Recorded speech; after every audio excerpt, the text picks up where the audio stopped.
A low-carbohydrate diet works for weight loss. Don't believe the hype. When one aspires to lose weight, the common suggestion is to cut the carbs and increase the protein intake.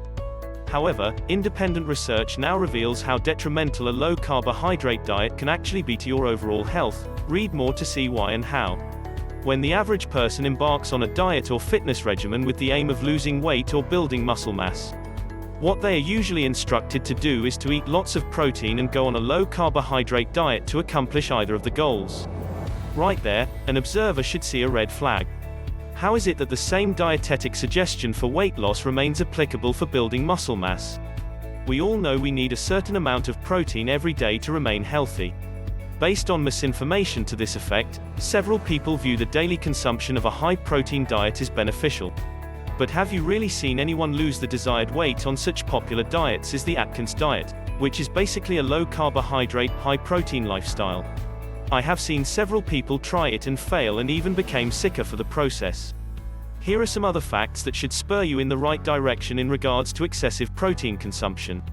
According to the French hygienist, Albert Mossery, diseases and conditions which can be caused or aggravated by too much protein intake include leukemia, skin diseases, and even cancer. Based on the John Robbins work titled Diet for a New America, the number of people in the US suffering from diseases caused by protein excess is a mind-boggling 40 million compared to a measly 3 people suffering from the deficiency of this substance. Judging from these, it may be time to revise the misinforming ideas on protein in our diets.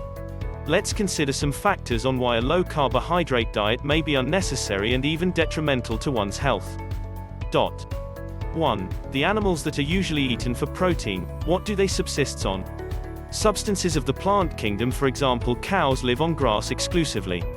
2. 98% of the human population is sweet-toothed, which shows that carbohydrates are our main need contrary to popular belief. 3. The great apes are primarily fruit eaters, although with a substantial amount of leaves in their diets. How similar are humans to them? Very much so. We share 98% of the same genes. 4. It's been scientifically proven that mother's milk is about 2% protein. Now, if this is the ideal of a growing baby for the first 3 years, of course it shows the minimal need for it. Point of note, the milk of a woman is affected by her diet, so of course that should be checked. 5. The need for protein for the human body is about a nickel's weight worth. The excess is basically excreted in the urine. 6. Several people subsist on fruits and green leaves exclusively or starchy root vegetables, fruits and leaves only, and are in top shape. I've seen and am one of them. 7. People have fasted on water only for several days and were actually stronger for the process. 8. Fruits and green leaves give you sufficient protein, e.g. the banana, dates, avocados, olives, cabbage, lettuce, durian, young coconuts, and even apple. Exactly or a little more than what you need at a given time. 9. Based on research, the need for amino acids is highly exaggerated as only 16% of our body is protein. Pure protein is primarily nitrogen, N, with some oxygen and hydrogen and carbon.